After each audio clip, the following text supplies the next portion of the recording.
Well, I guess we can get started because we may not have anybody else come in, but I'm recording it. So, and honestly, if you need to go back and watch it, you can, because I'm going to probably go through this fairly quickly, just so I don't take up too much of your time. But I will post this recording on, and I'll put it in the group chat so you guys can look at it later if you need to. So first off, I just wanted to say, like, I don't know if everyone got to, well, I know not all of you go to Crossing in St. Louis, but for anyone who heard Angela talk this morning, man, that was incredible. And it sort of just like, it reminded me of, this is why we're doing this, you know? And so when she talks about wisdom and letting God's voice be the voice that we hear, as opposed to, you know, those voices that, those conclusions we've come to as children that just sort of carry over into our adult life. That's why we're doing all of this, you know, is so that we can get deeper into God's word and let him just tell us the truth. And I think going along with that, I think hopefully as we keep going through some of this Bible Project stuff, what it's helped me with, and I think what it's helped Joseph with as well, is just making sure that we're hearing the right messages from the Bible instead of maybe some wrong messages that do get said from time to time, maybe misinterpretations, things that are, you know, you're not looking at the whole story of the Bible and you read a verse and it's like, oh, this verse says that. And that's what that means, you know? And so this, you know, hopefully just being able to look at a word and then look at all the other ways that that word is used and be able to see some context and see how, you know, how the whole story fits in with this one thing will help us in that regard. So anyway, I don't know. That was great this morning. And I just thought, man, that's such a good way to even think about why we're doing what we're doing here. So let me also say this, it is going to be a little bit fire hose. Don't feel like you have to do everything that we're about to show you, because it's a lot. And honestly, if you do a little of this, you're going to get something out of it. If you do a lot of this, you're going to get something out of it. So it's what you have time for. It's what you have the, you know, the mental space for, depending on what else you're doing in your life. I just think it's a cool process. And so I'm just trying to give you options, like things that you can do, things that are there for you. And so you can decide how much of this you want to use or not use.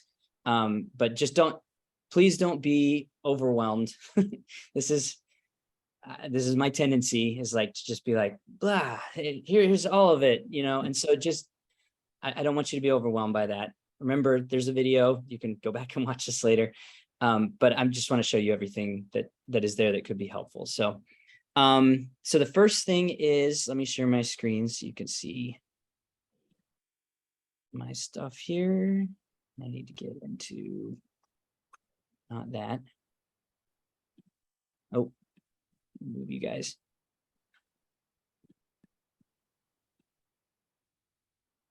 Okay. So first thing is just, and if you have the ability to, it might be helpful for you to just kind of follow along on your computer. If you want to wait and just kind of watch what I'm doing and you know, maybe watch the video later, you can do that as well. But so it's going to be BibleHub.com.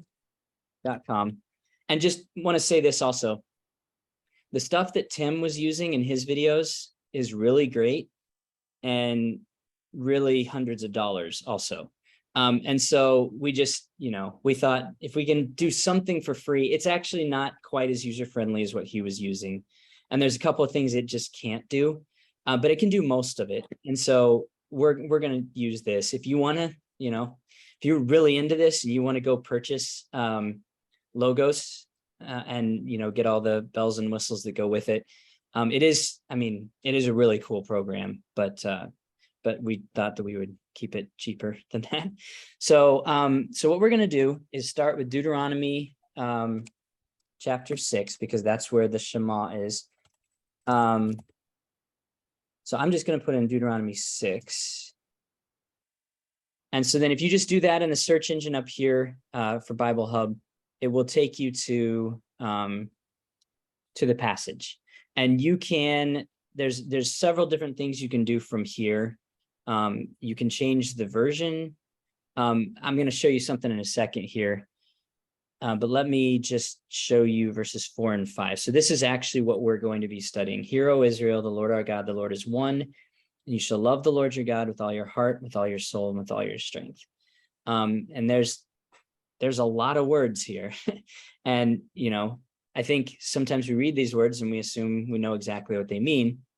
I'm hoping that by the end of this, that we might have even a better grasp on what the words mean. And maybe you just get confirmation on what you think they mean.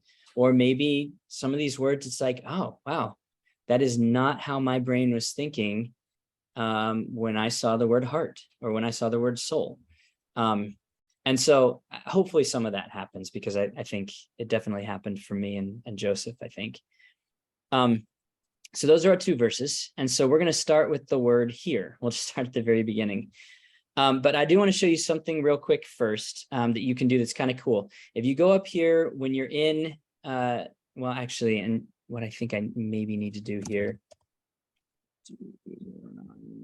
6:4. So I'll just put in that one verse.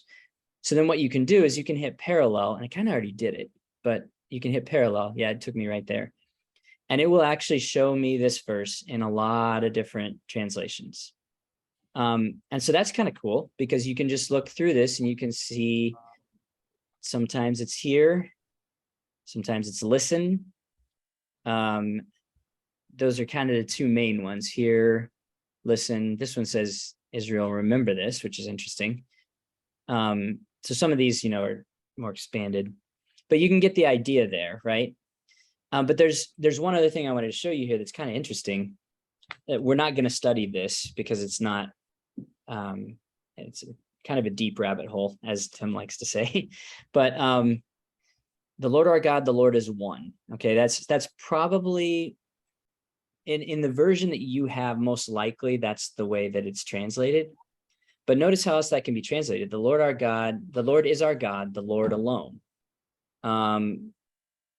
The Lord our God is one Lord. That's in the King James. That's even more like he is one Lord. Down here in the Amplified Bible, the Lord our God, the Lord is one, the only God, the only true God. The Lord and the Lord alone is our God. So there's different ways to translate that last part. So I just wanted to kind of point that out. If you were just looking at the Lord is one, what would you maybe think that meant? So the Lord our God, the Lord is one. Kind of makes me think about like the Trinity, almost like, yeah.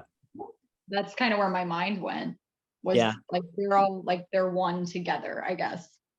Yeah, and that's where my mind has gone also. And it's, Joseph and I were talking about that. It's so interesting because I don't think that's what this is about at all.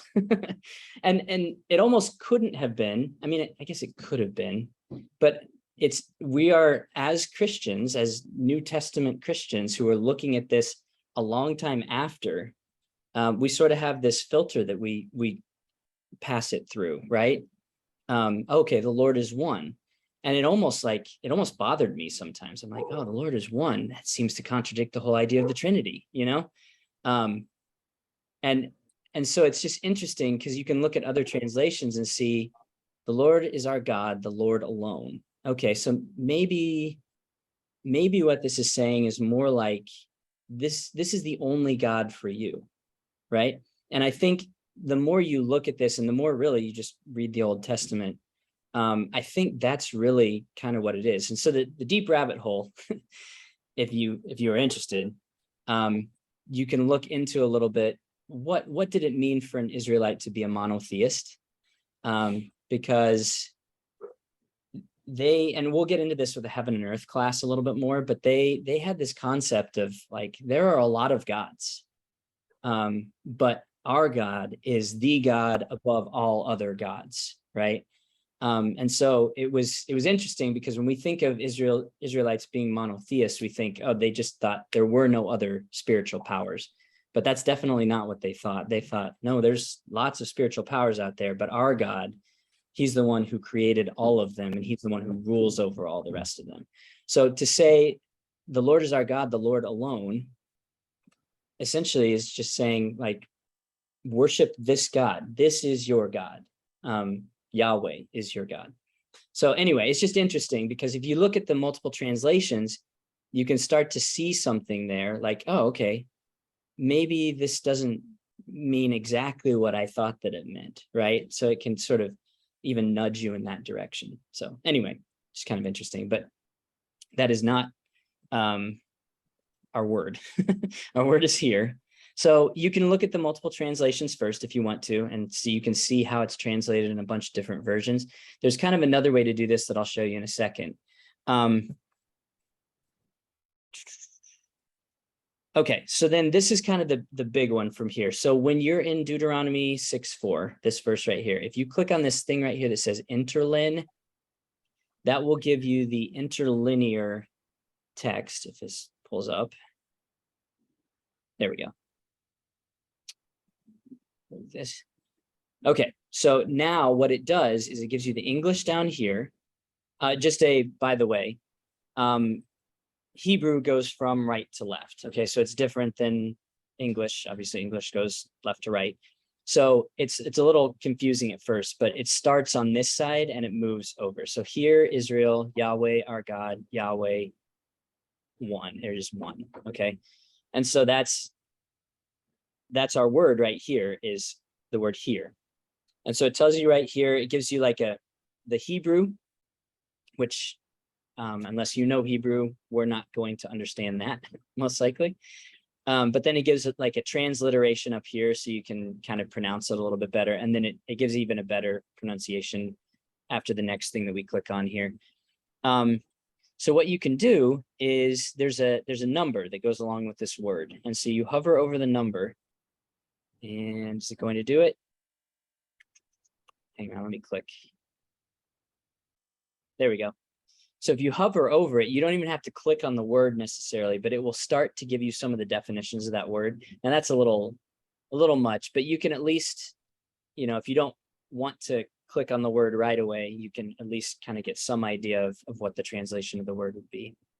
But then if you do click on the word, then it will take you to something that looks like this.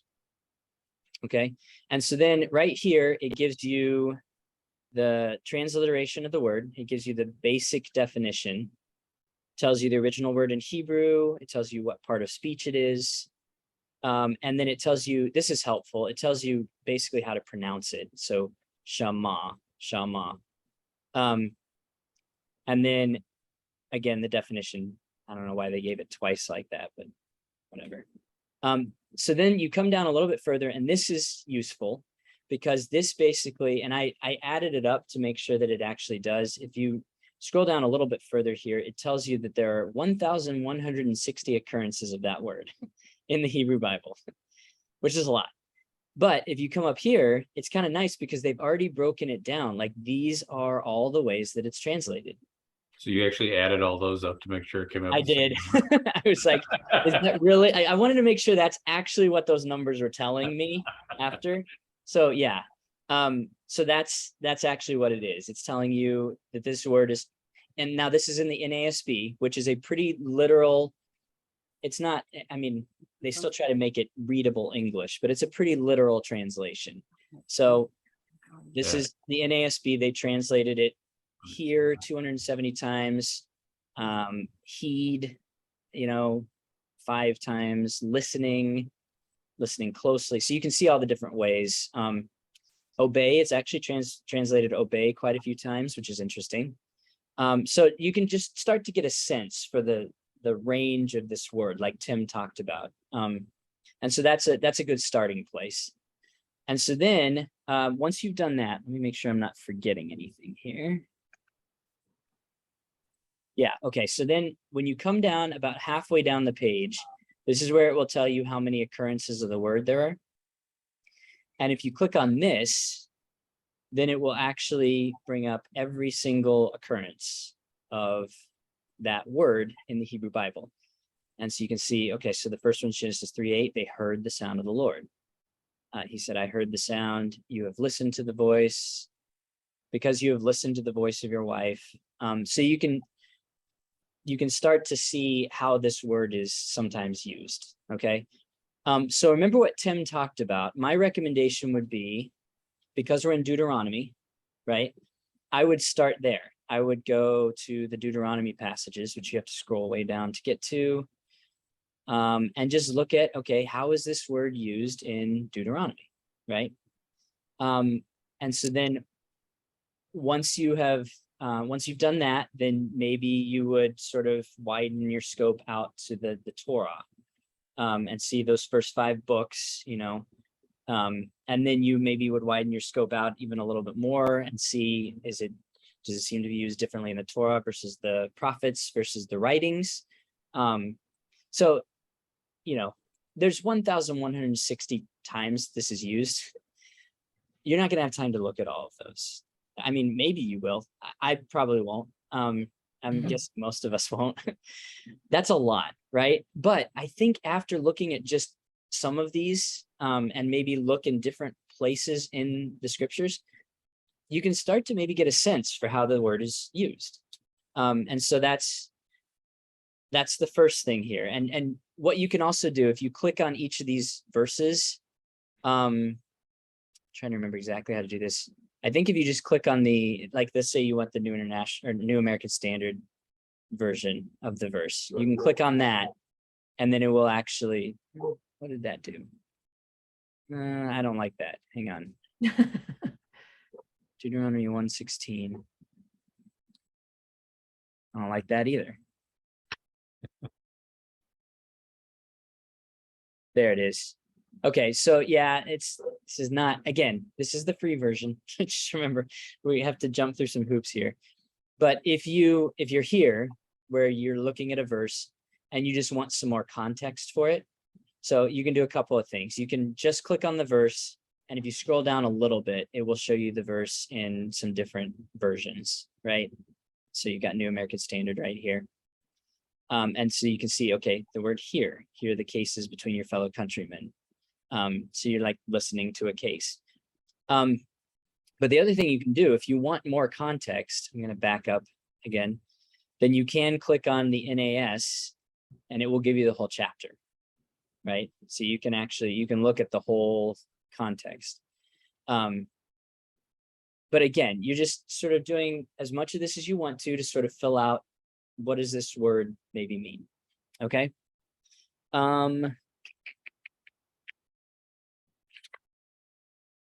Okay, so then here's some bonus fun. if you want to go this far into it. Let me get back up to the top here. So if you go back to the verse itself, and I'm just going to type it in here again. You can just hit back a bunch of times until you get back to this screen. If you click on this thing that says ABP right here, then what this is, it's an interlinear Septuagint. So it's a Greek Old Testament translation. And so you can click on that and it actually gives you, now it gives you the whole chapter, okay? But you can go down to 6:4. Did I miss it? There it is. Yeah, hear, O Israel. Okay, so then it gives you the Greek word for hear as it was translated in the Septuagint. And so then you can click on that and it will give you the Strong's version of the Greek word. And so then you can also look at all the times in the New Testament that this verse is used. Because remember, Tim talked about how, they're using Greek words when they're writing the New Testament, but they were thinking in Hebrew concepts.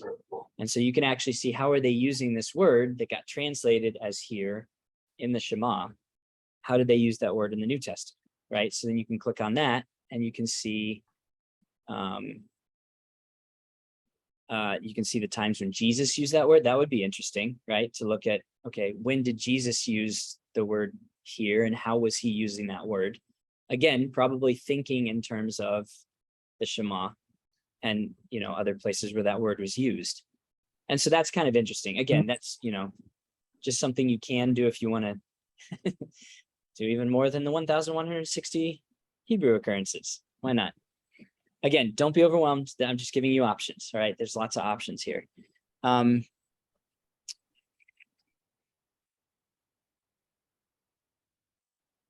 So that's essentially it. As far as the flow of the process. Does that make sense? Do you guys have questions about that process and how it works? Can you show us again? How did you get to the Septuagint? Yeah, stuff? sure. So I just typed in Deuteronomy 6:4 up here in the top, and I guess because I had clicked the interlinear before, it just took me automatically back to that. It might take you to here, possibly the parallel.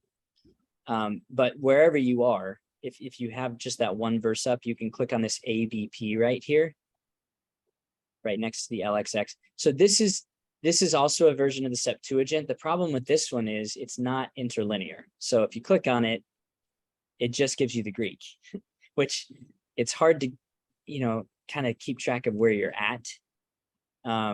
If you don't know Greek, which I don't.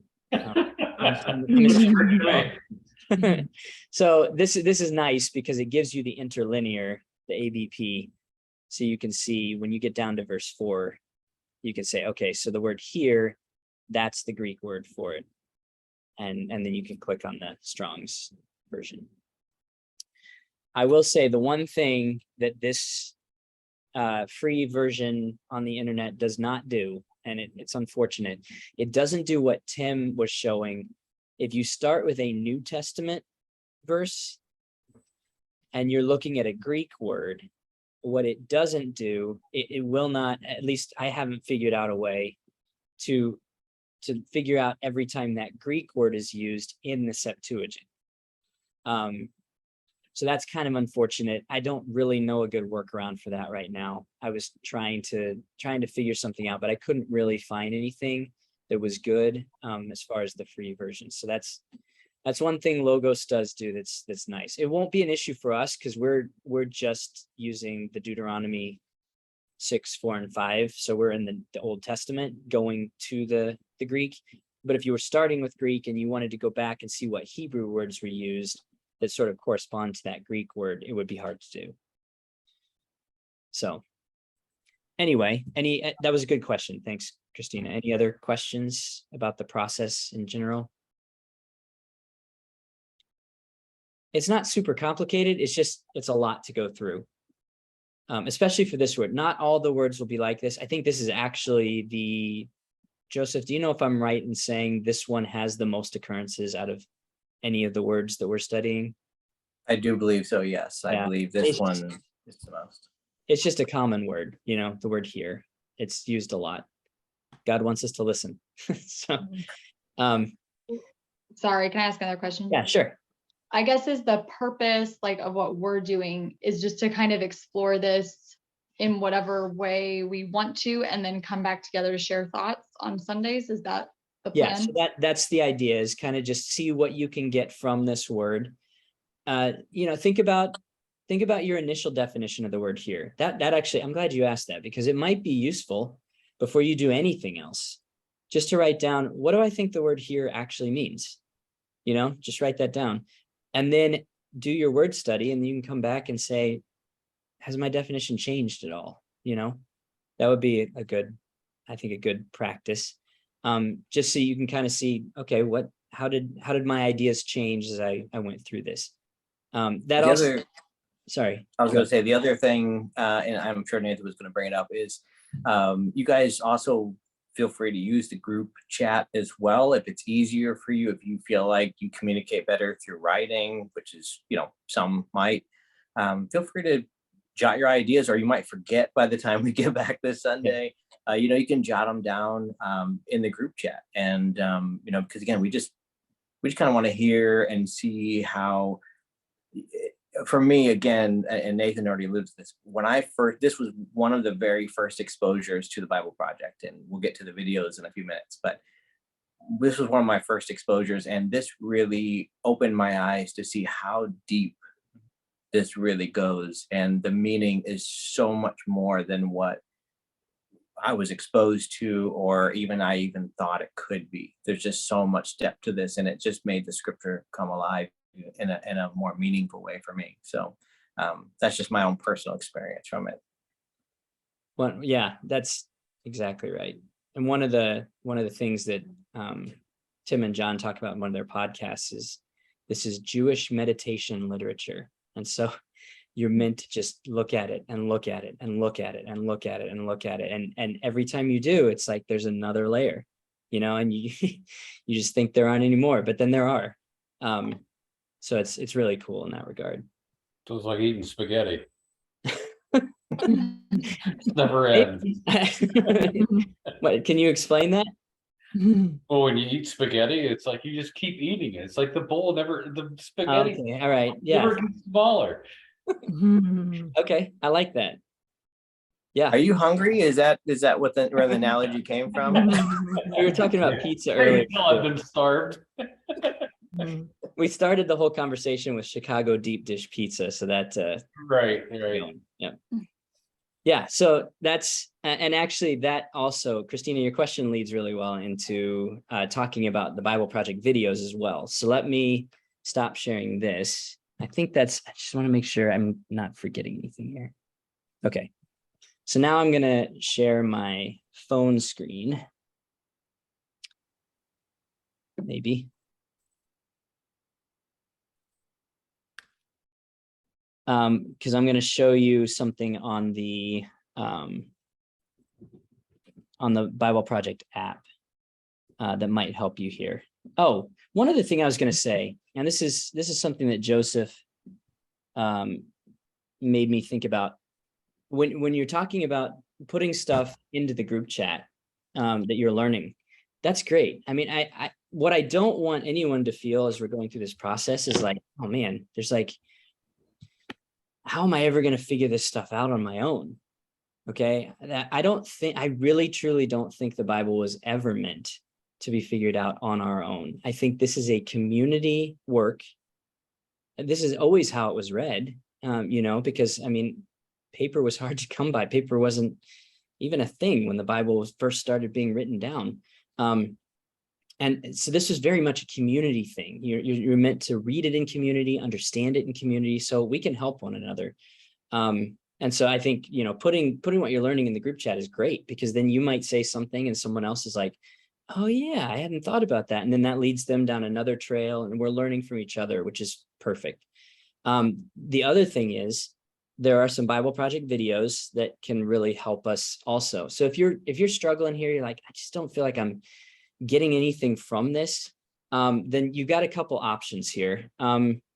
If you're in the app, the first thing, when you open up the app, this is what you're going to see. It defaults to the videos page. And if you scroll down to the word studies right here, they have some different word studies that they've made videos on. And one of them is the Shema. And so you can click on that and you can actually see all of the words that we're going to study. And we did that on purpose because this is kind of, it gives us some guardrails, right? So that we're not super out in left field with our interpretations here. But there's a couple of ways you can go about this. And it just sort of depends on how you're feeling about the process and all of that. If you want, you could start by watching the video, because the video is going to kind of give you an idea of, okay, here's what I should be maybe seeing as I'm going through this word study. And maybe you're just not very confident at all the first time around. And you're like, I just don't know. You could always watch the video first and then go through and look at some of the words and see, okay, yeah, I'm seeing that. I'm seeing that. The other option of a way that you can go through it is you can try the word study first and then watch the video after you've done some of your own word study. And then that might allow you to kind of see, oh yeah, okay, so I was on the right track here, or no, I was way off base here, that sort of thing. So you have options in the way that you can sort of go through that yourself. Advantages to doing it the first way, starting with the video, is that it's going to give you some idea of what you're looking for. So you might not waste a bunch of time on something that's not really, maybe it's just a rabbit hole you don't necessarily want to go down. The disadvantage, and I'm coming at this with an educator brain, right? So if you are doing it that way, you might not be getting, I want to be careful how I say this, because I think it's totally fine to do it that way, if that's the way you want to do it. Maybe the goal could be by the end, you try one for yourself first and then watch the video, because what research does show us is the synapses in our brain, those connections, they get made better when we try and fail at something before we know the answer, if that makes sense. So again, I have an educator bias on this one. So there's no wrong way to do this, but I guess if you can get to the point where maybe you're doing it the second way, at least on one of these, maybe, it might be a really meaningful process for you to say, okay, I'm going to try this on my own first and then see what the video has to say. And then the things that you missed, you'll be like, oh yeah, I did sort of see that as I was going through, but I didn't notice. Or wow, I wasn't thinking along those lines at all, but it helps make those connections in your brain and you learn it.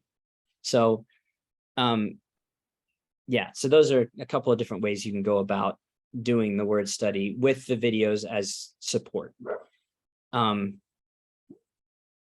Any questions about the videos and how to access those on the app?